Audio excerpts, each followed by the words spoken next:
Breaking news చూస్తున్నాం. ఆంధ్రప్రదేశ్లో mega DSC వ్యవహారం రాజకీయంగా హీట్ పెంచుతోంది.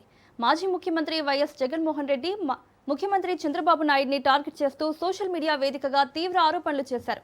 మీరు నిర్వహించింది మెగా డిఎస్సీనా లేక ఉద్యోగార్థులను మోసం చేసిన దగా డిఎస్సీనా అంటూ ప్రశ్నించిన జగన్ పేపర్ లీకులు, డాటా డిలీట్, మెరిట్ లిస్టుల గల్లంతుపై ప్రభుత్వాన్ని నిలదీశారు. డిఎస్సీ నిర్వహణలో పారదర్శకత ఎక్కడుందని ప్రశ్నించిన జగన్ ఎంపికైన అభ్యర్థులకు మాత్రమే నేరుగా మెసేజ్లు పంపడం, కలెక్టర్ కార్యాలయాల్లో జాబితాలు ప్రదర్శించకపోవడంపై అనుమానాలు వ్యక్తం చేశారు. అలాగే స్పోర్ట్స్ కోటా పోస్టుల కేటాయింపుల్లో అవినీతి జరిగిందంటూ ఆరోపించిన జగన్ నారా లోకేష్ను పదవి నుంచి తప్పించి వెంటనే సిబిఐ విచారణ జరిపించాలని డిమాండ్ చేశారు. ప్రతిభ కనబరిచిన ఉద్యోగార్థులకు న్యాయం చేయాలని ప్రభుత్వాన్ని కోరారు.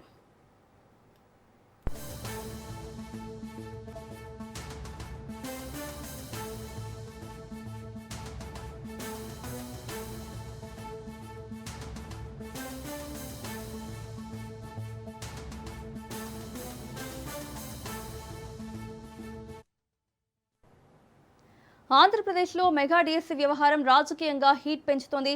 మాజీ ముఖ్యమంత్రి వైఎస్ జగన్మోహన్ రెడ్డి ముఖ్యమంత్రి చంద్రబాబు నాయుడిని టార్గెట్ చేస్తూ సోషల్ మీడియా వేదికగా తీవ్ర ఆరోపణలు చేశారు. మీరు నిర్వహించింది మెగా డిఎస్సీనా లేక ఉద్యోగార్థులను మోసం చేసిన దగా డిఎస్సీనా అంటూ ప్రశ్నించిన జగన్ పేపర్ లీకులు, డాటా డిలీట్, మెరిట్ లిస్టుల గల్లంతుపై ప్రభుత్వాన్ని నిలదీశారు. డిఎస్సీ నిర్వహణలో పారదర్శకత ఎక్కడుందని ప్రశ్నించిన జగన్ ఎంపికైన అభ్యర్థులకు మాత్రమే నేరుగా మెసేజ్లు పంపడం, కలెక్టర్ కార్యాలయాల్లో జాబితాలు ప్రదర్శించకపోవడంపై అనుమానాలు వ్యక్తం చేశారు. అలాగే స్పోర్ట్స్ కోటా పోస్టుల కేటాయింపుల్లో అవినీతి జరిగిందంటూ ఆరోపించిన జగన్ నారా లోకేష్ను పదవి నుంచి తప్పించి వెంటనే సిబిఐ విచారణ జరిపించాలని డిమాండ్ చేశారు. ప్రతిభ కనబరిచిన ఉద్యోగార్థులకు న్యాయం చేయాలని ప్రభుత్వాన్ని కోరారు.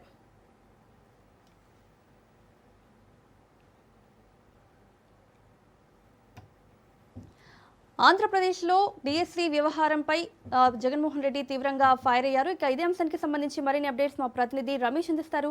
రమేష్, కూటమి ప్రభుత్వం అధికారంలోకి వచ్చిన తర్వాత మెగా డిఎస్సీ పేరుతో దాదాపుగా 16,000 టీచర్ పోస్టులకు సంబంధించిన నోటిఫికేషన్ విడుదల చేసింది. అంతేకాకుండా ఈ ఉద్యోగాల భర్తీని కూడా ఇప్పటికే పూర్తి చేసింది. అయితే డిఎస్సీ నిర్వహణకు సంబంధించి ఆ తర్వాత కొన్ని అవకతవకలు జరిగాయంటే ఇటీవల మీడియాలో పెద్ద ఎత్తున విమర్శలు కూడా వస్తూ ఉన్నాయి. ఈ నేపథ్యంలో ప్రతిపక్ష నేత జగన్మోహన్ రెడ్డి ఈ మెగా డిఎస్సీకి సంబంధించి తాజాగా వచ్చినటువంటి వార్తలపైన ఎక్స్ వేదికగా స్పందించారు. చంద్రబాబు, మీరు నిర్వహించింది మెగా డిఎస్సీనా లేదంటే ఉద్యోగార్థులను మోసం చేసిన మెగా డిఎస్సీనా అంటూ కూడా జగన్మోహన్ రెడ్డి ప్రభుత్వాన్ని ప్రశ్నించినటువంటి పరిస్థితి ఉంది. డిఎస్సీ నిర్వహణలో పారదర్శకత ఎక్కడ ఉందంటూ కూడా ఆయన ప్రభుత్వాన్ని ప్రశ్నించారు. Paper leak, data delete, merit list మయం, దీనిపైన ప్రభుత్వం ఏం సమాధానం చెప్తుందంటూ కూడా జగన్ నిలదీసినటువంటి పరిస్థితి కూడా ఉంది. వైఎస్ఆర్ కాంగ్రెస్ పార్టీ హయాంలో డిఎస్సీ నిర్వహణకు నోటిఫికేషన్ ఇచ్చింది. కానీ ఆ నోటిఫికేషన్ ను కూటమి ప్రభుత్వం అధికారంలోకి వచ్చిన తర్వాత ఉద్దేశపూర్వకంగా లేట్ చేయడంతో పాటు కొత్తగా మళ్ళీ నోటిఫికేషన్ ఇచ్చి తామే మెగా డిఎస్సీ నిర్వహిస్తున్నామంటూ కూడా గతంలో పబ్లిసిటీ చేసుకుంది. కానీ రాత పరీక్షల్లో మీరు విద్యార్థులకు అన్యాయం చేశారు. ఈ పరీక్షల్లో మీరు చేసినటువంటి విరవాసాలు, స్కాములతో ఉద్యోగులకు ఇది ద్రోహం చేయడం కాదా అంటూ కూడా జగన్మోహన్ రెడ్డి ప్రభుత్వాన్ని ప్రశ్నించినటువంటి పరిస్థితి కూడా ఉంది. ప్రస్తుతం ఆంధ్రప్రదేశ్ విద్యాశాఖ మంత్రి నారా లోకేష్ వ్యవహరిస్తూ ఉన్నారు. నారా లోకేష్ ఇప్పుడు చేసేటువంటి డిఎస్సీకి సంబంధించి ఏం సమాధానం ఇటు నిరుద్యోగులకు చెప్తారంటే కూడా జగన్ ప్రశ్నిస్తున్నటువంటి పరిస్థితి కూడా ఉంది. అంతేకాకుండా ఈ మెగా డిఎస్సీ నిర్వహణకు సంబంధించి ఏదైతే అవకతవకలు జరిగాయో దీనిపైన సిబిఐ విచారణ జరిపించాలంటూ కూడా జగన్ డిమాండ్ చేస్తూ ఉన్నారు. అంతేకాకుండా నారా లోకేష్ ను మంత్రి పదవి నుంచి రాజీనామా చేయాలంటూ కూడా ఆయన డిమాండ్ చేస్తున్నటువంటి పరిస్థితి కూడా ఉంది. ప్రధానంగా పరీక్ష నిర్వహణలో చురుగ్గా పాల్గొన్నటువంటి ఎస్సీఆర్టీ అవుట్ సోర్సింగ్ ఉద్యోగి మొదటి ర్యాంక్ ఎలా వచ్చిందనేది జగన్ ప్రభుత్వాన్ని ప్రశ్నిస్తున్నటువంటి ప్రశ్న. అదేవిధంగా ఆ తర్వాత వివరాలను డేటా నుంచి ఎందుకు డిలీట్ చేశారు, మెరిట్ లిస్ట్ ఎందుకు దాచిపెట్టారు, టాపర్ వివరాలను ఎందుకు తొలగించారు, సెలెక్ట్ అయిన వారికి మాత్రమే నేరుగా మెసేజ్లు ఎందుకు పంపించారంటూ కూడా ప్రభుత్వాన్ని ప్రశ్నించారు. కలెక్టర్ కార్యాలయంలో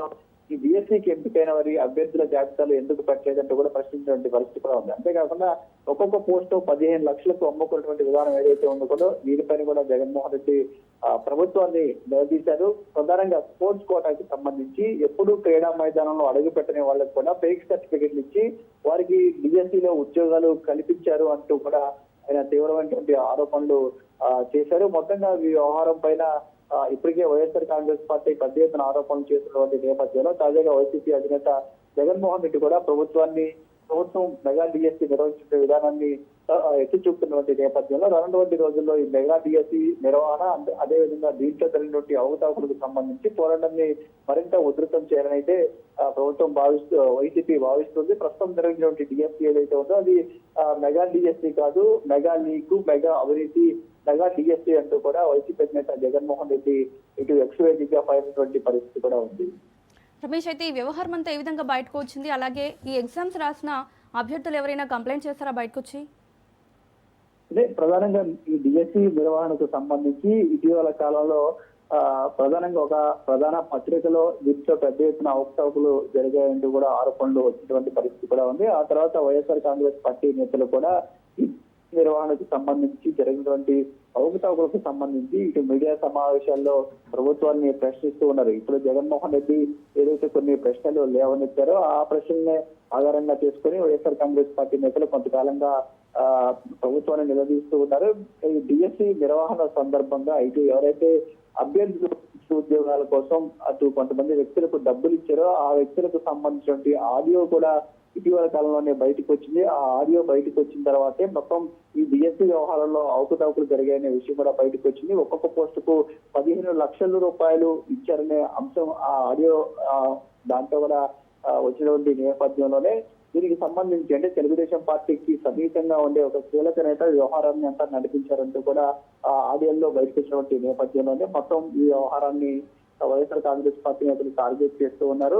ఖచ్చితంగా ఇందులో అవకతవకలు జరిగాయి కాబట్టి దీనిపైన విచారణ జరిపించాలి, మంత్రి నారా లోకేష్ తన పదవికి రాజీనామా చేయని అంశాన్ని అయితే వైఎస్ఆర్ కాంగ్రెస్ పార్టీ నేతలు తెరపైకి తీసుకొస్తూ ఉన్నారు. Right Ramesh, thank you.